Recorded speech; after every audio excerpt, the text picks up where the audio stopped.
Hello, everybody, and welcome to another episode of Unpacking Organizations, where Rupert and I talk about our passion topic of org design, workforce planning, and everything else under the sun, which is actually the weather. Rupert, how are you today? I'm always living the dream, but today I'm seriously living the dream because I'm not in the Mediterranean, and it feels like I am. So this is like a free holiday. The sun That's is beating amazing. down.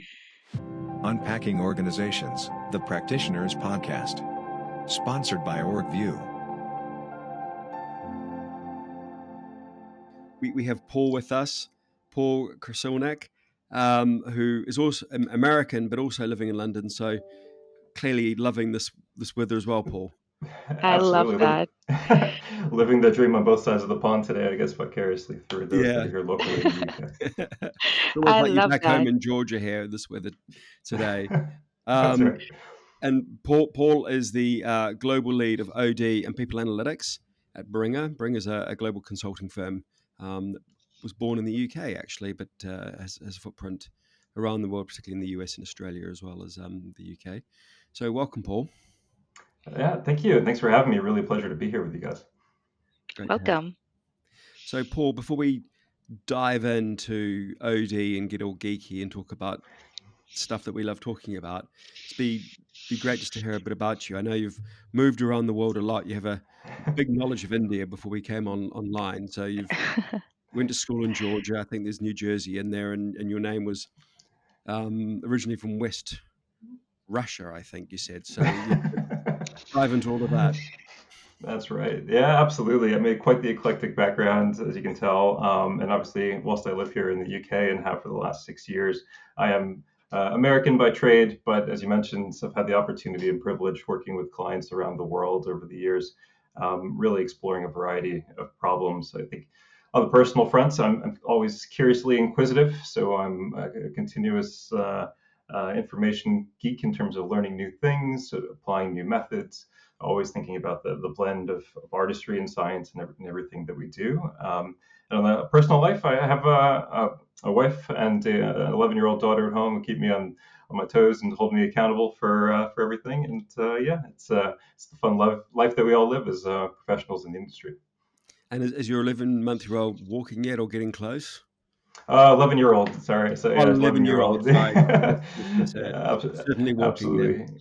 Yeah, yeah, 11-year-old. We say going on 17, of course, as many parents know Yeah, that transition. But yeah, absolutely. great. And what got you into OD, and why are you so passionate about the subject? So about 15 years ago or so, as we saw a large boom in behavioral change as it relates to transformation, many organizations started investing in that side of the storytelling for transformations, recognizing that people were the heart of it. But what very quickly became a miss was the opportunity to tell the data led, insight driven part of that angle and part of that narrative.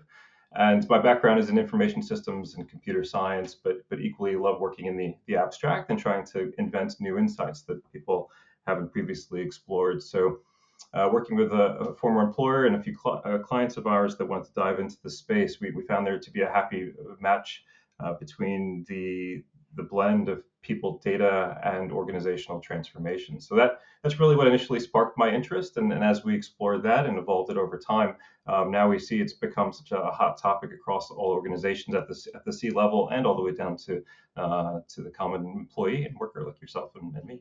Well, this is fascinating because, not many people dive into data to get into this topic, right? So, data driven design is really something that somebody I know very closely is very passionate about, which is Rupert. Um, Yeah. so, um, how how has that part of the practice evolved as you see? Because there is so much of change in the data itself, the what we capture, and that leads to a lot of changes into operating model design itself, because now we can process more data, we have more information in hand. So it's no longer about back of the envelope calculation that we used to do. So because I've been also in management consulting, and there were a whole gamut of things that we can do. So how do you see that changing the operating model design piece of the practice now?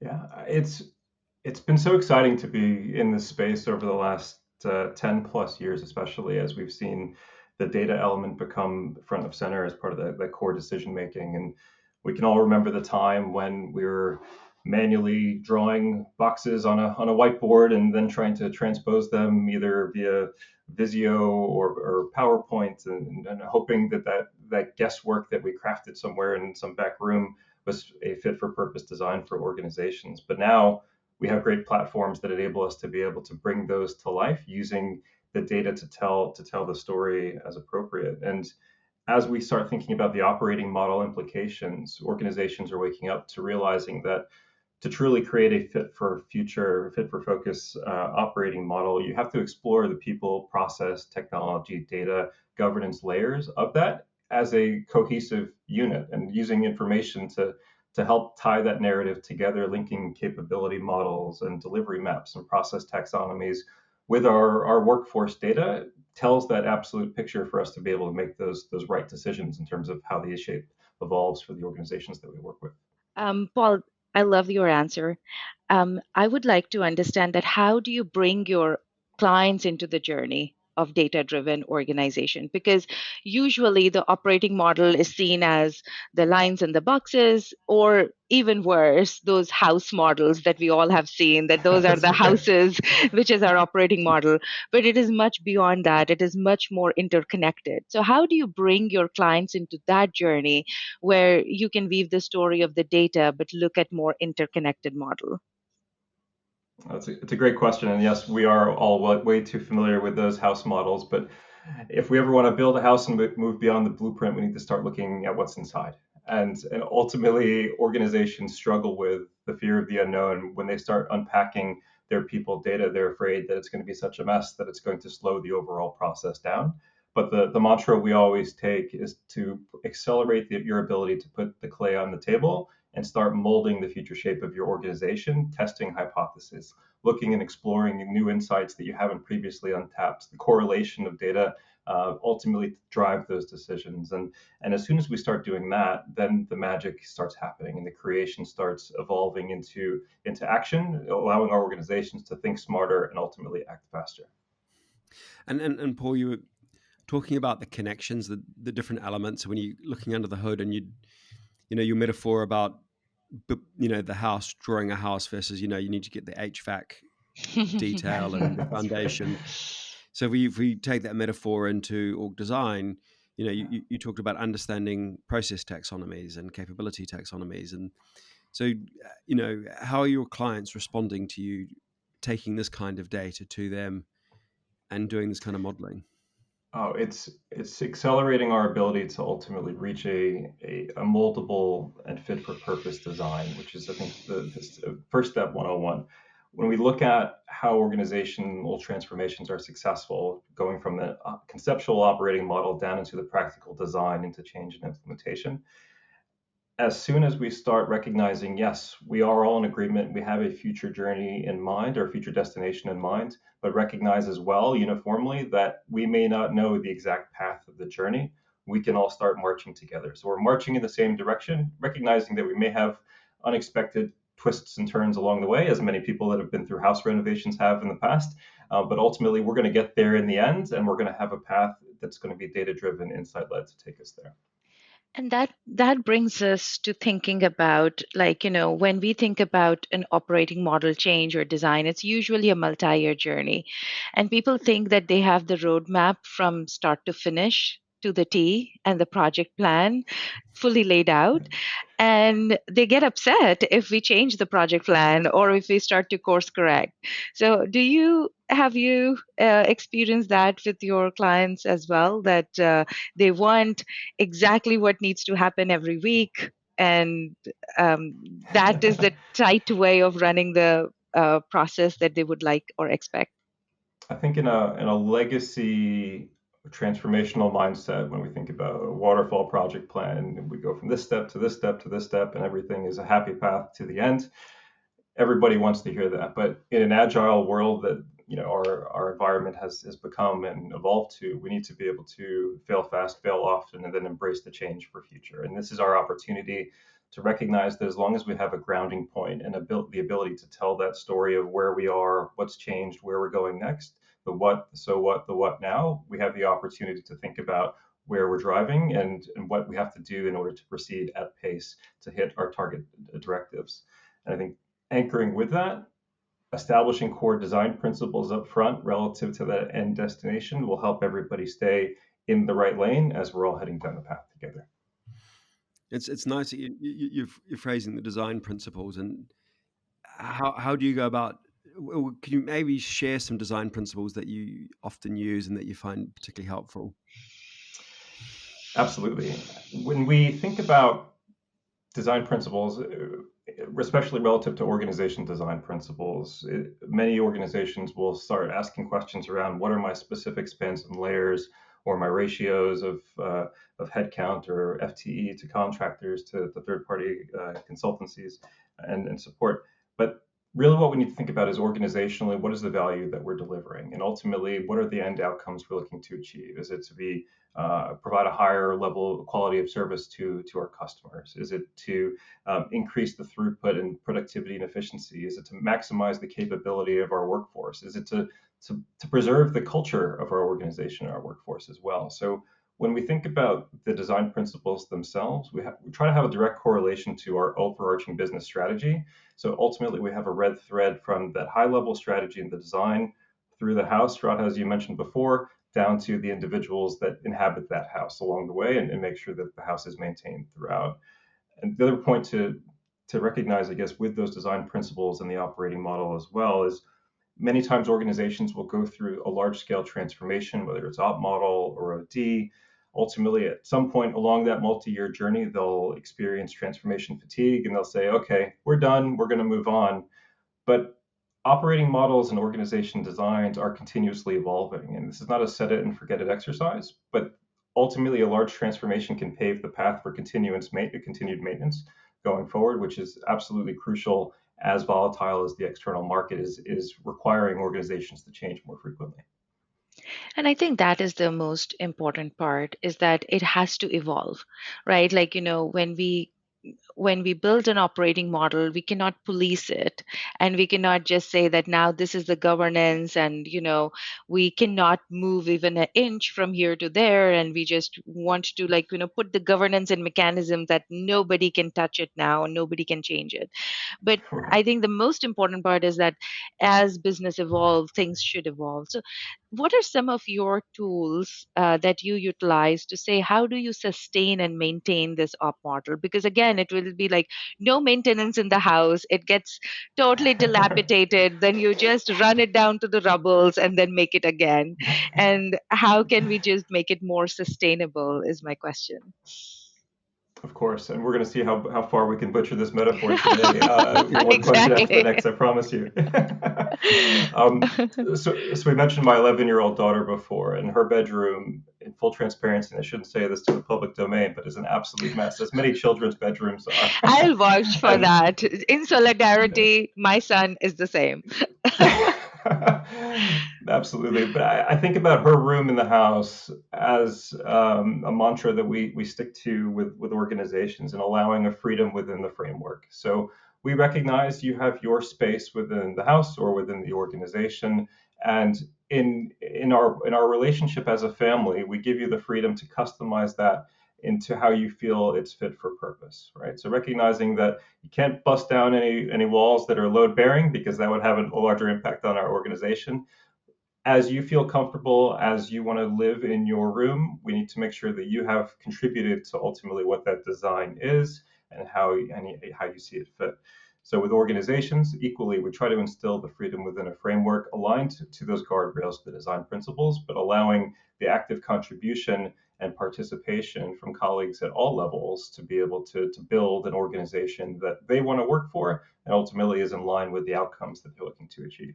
I love that actually, because then you gives the guardrails to people and ask them to adhere to the hygiene and to the defaults rather than just going through the rules by every time, and you can only have 8 spans of layers for every manager, even though it does not make sense. So I actually like that it's more about guardrails, providing those guardrails.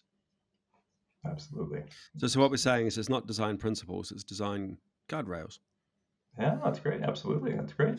Yeah. Yeah. Yeah. Framing.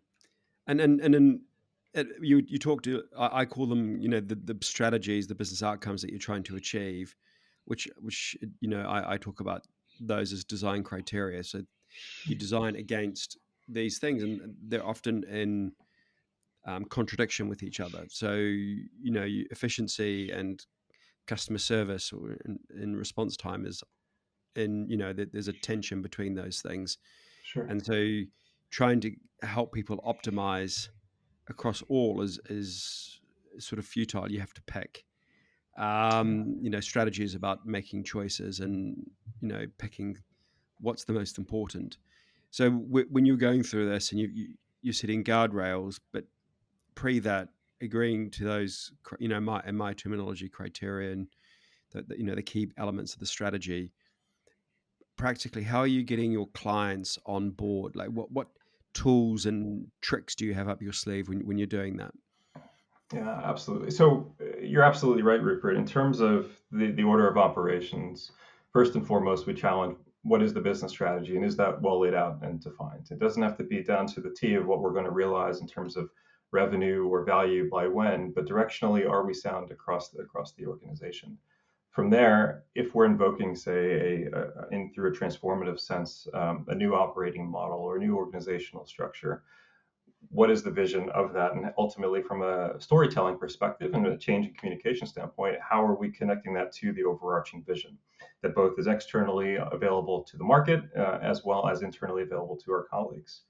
From there, we look at core success criteria, and that could be anything along the lines of success criteria relative to the colleague, the customer, the growth of the internal capabilities, the net cost envelope for the organization, which then helps fuel those design guardrails that, as we bring them to life, can underpin each of the organizational design decisions that we make. And ultimately, at that point, it allows us to explore the conversation of how we get from point A to point Z, and that could be elimination of redundant activity through the simplification of processes that may no longer be fit for purpose, or the focus of the elephant in the room of the automation angle in terms of what's next and how do we evolve into more of a semi-autonomous organization to open up capacity to focus on more value add capability.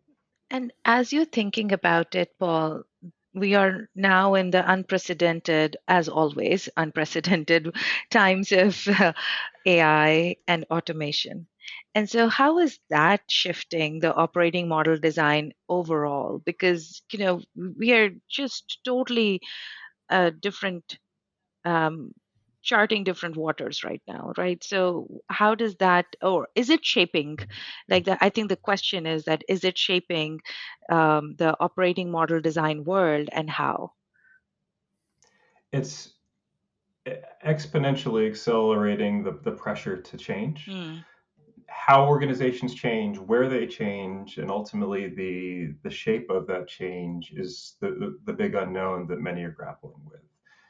When we look at change and transformation portfolios, a very significant portion of those are being funded or funding now this unknown automation front. And when we think about collectively what that means for orgs is if we want to transform hypothetically, yes, we can say we're going to chuck a bunch of work over a metaphorical fence and hopefully that some bot will pick it up for us. But collectively, when we look at the change impact to organizations, we need to prioritize with the finite capacity what makes the most sense for that logical investment, recognizing that the humans left behind still need to understand how to embed that capability into their daily lives and into the processes that they support on. So from an automation perspective, with every portfolio and backlog of automation change, there equally needs to be a complement to human behavior and workforce change as well. And telling that cohesive story through interlocking mechanisms is ultimately what you need in order to achieve those successful outcomes in the end. Makes sense.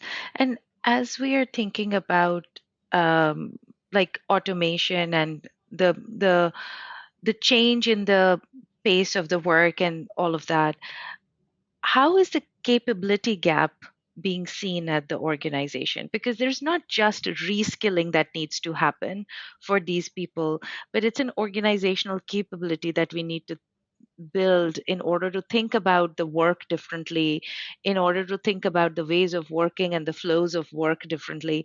So, is that also a part of the journey that you are bringing your clients along, or how is that getting embedded in all of the work? That's what my question is, I think. It absolutely needs to be front and center, recognizing that loading a bunch of platforms into an ecosystem or a tech environment is not going to change the behaviors in the organization overnight.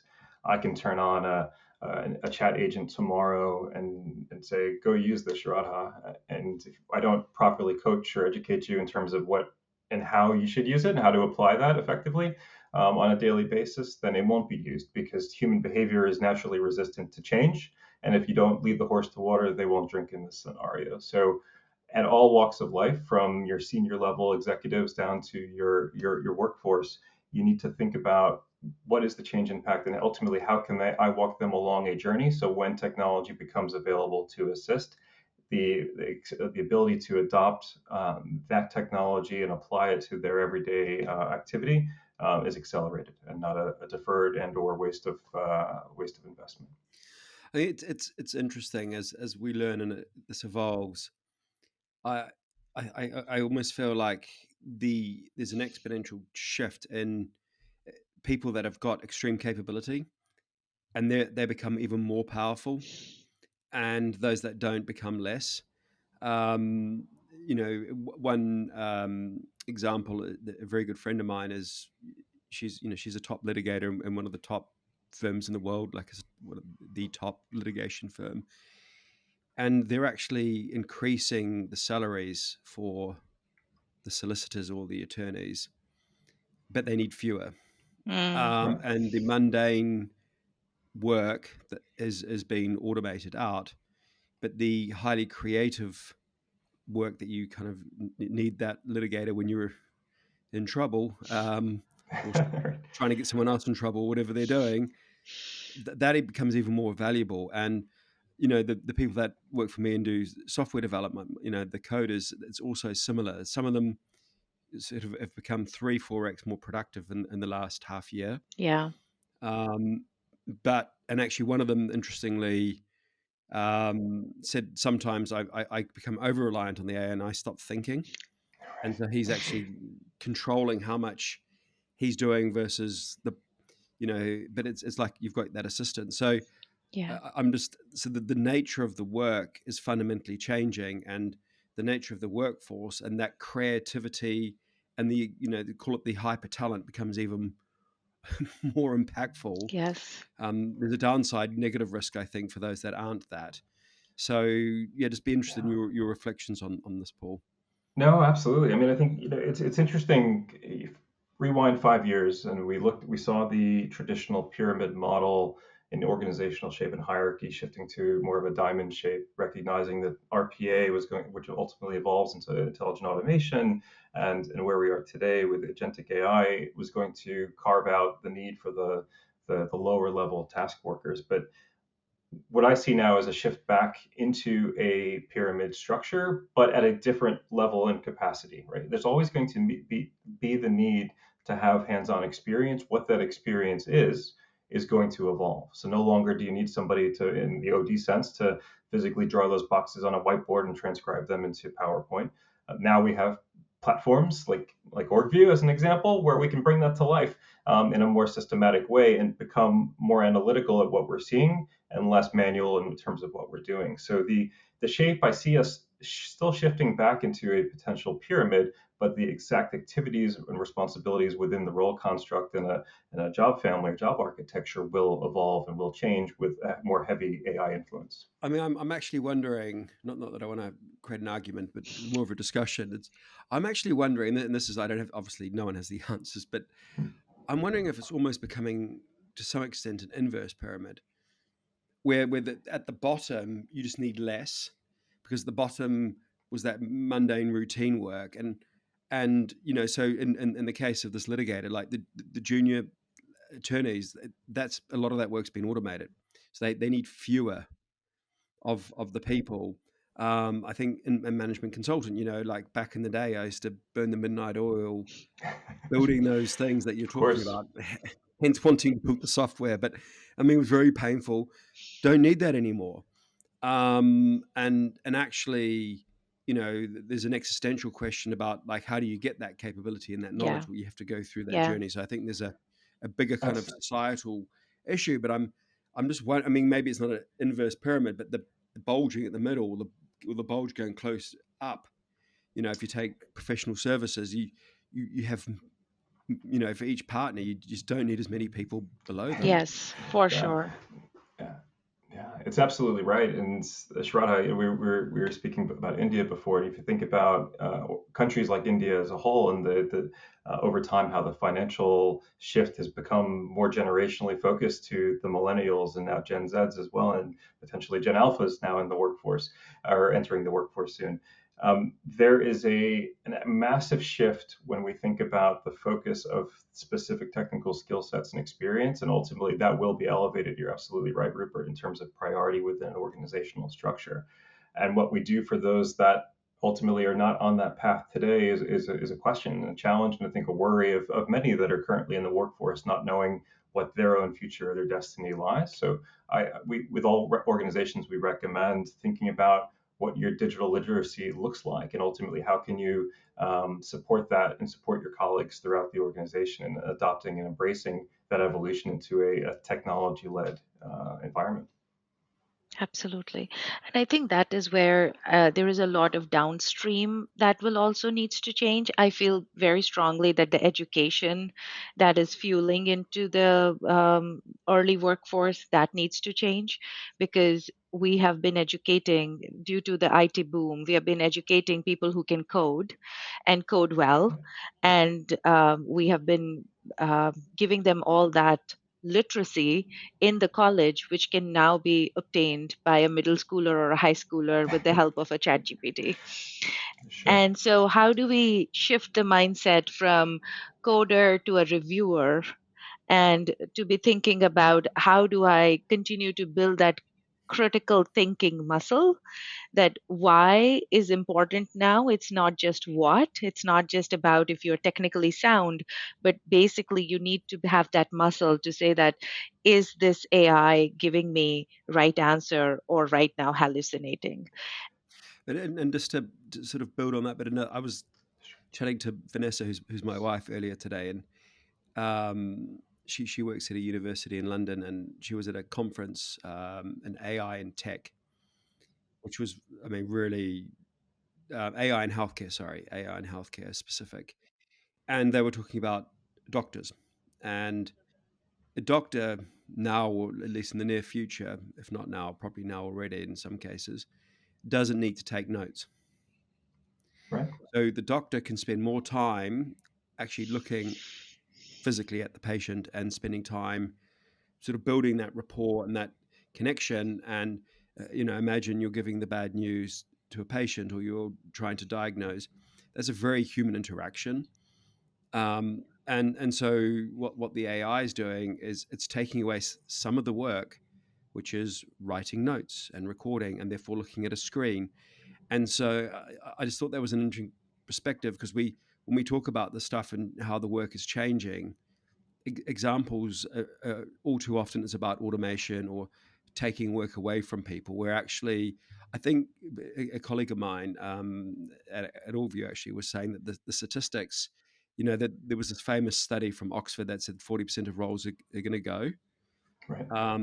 the reality is at the moment, it appears that he's been doing some analysis. This sort of emerging finding, let me call it that, is close to 2%. It's not nearly as dramatic as in the data as people see emerging, but like take the doctor, the work is changing, i.e., you've got to be better at that. Absolutely. What do you call it? The bedside manner, and that's the role of the change, and that's in that instance a very big positive. At Baringa, we've been provocatively exploring the concept of the evolution of the HR business partner role. As in many organizations, we recognize that they are traditionally a transactional role, or thought of as transactional in terms of the business giving them orders, go fulfill these job recs or help us with this specific case. They go off and march, whilst there's always been a need or desire on the HR side of the house to become more strategic. And provocatively, I guess the question is, does the HR business partner potentially evolve into a talent insights partner, leveraging people, data, and analytics to bring insights that the business hasn't already thought of to the table, to have more of a constructive and creative conversation, which is one example there, Rupert, to build on yours, to say, yes, the roles are going to change. There's always going to be a need for the role, but the shape of it, the capabilities, and ultimately the services that are rendered through that role will certainly evolve with access to new technology and new insights. That's actually a great idea, like great thought. We have been like in my HR professionals and with my colleagues, we always talk about that how is the world changing? And there are so many ideas, but this idea that the business partners will become more of a talent insight partner or like HR insight partner, not just talent, but org Absolutely. design, learning, everything. Absolutely. So they are more of like, insights rather than just yeah. And if you take the doctor example, more human, Yes. so you have more time Absolutely. for that Yeah. human interaction, Yeah. and that physical also, like being in a room together, and that's where a lot of change happens, and repeating the messages. Let's be an optimist for a day. The weather's great, so I think it's a great way to finish us off. Unfortunately, time's always against us, as Sure. Morpheus said in the Matrix. So, Paul, two wrap up questions: one tool and one trap. If you could share Absolutely. your views. Yeah, absolutely. Playing off the matrix, whether you're taking the red pill or the blue pill, we have an equal opportunity here.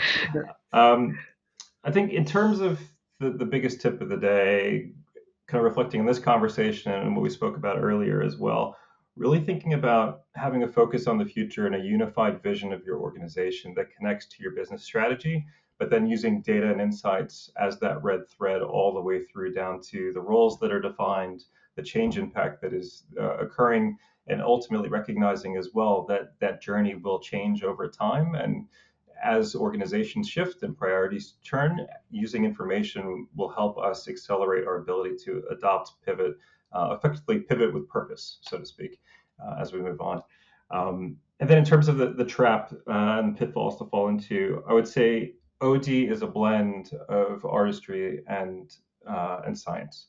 And what we talked about before in terms of the prescription or the prescribed path and the waterfall method, we need to make sure that we don't lose sight of the fact that there is some creative liberties that we need to take, the freedom within a framework that we discussed before, but equally the decisions that are made are going to need to rely on data to understand where we are today as a baseline, how we're evolving, and ultimately where we take the organization next. So that would be my tip and trap for the day. Love that. Amazing. Thank you so much, Paul, and thank you for joining us today and sharing your thoughts and knowledge with us and insights with us. We really appreciate you. And thank you, Paul. Thank you, Rupert, for doing this episode as well. So, as It's always, always a pleasure. Thank you, and Paul, thank you. Absolutely. Thanks for having me. It's been an absolute pleasure. Unpacking Organizations, the Practitioners Podcast. Sponsored by Orgvue.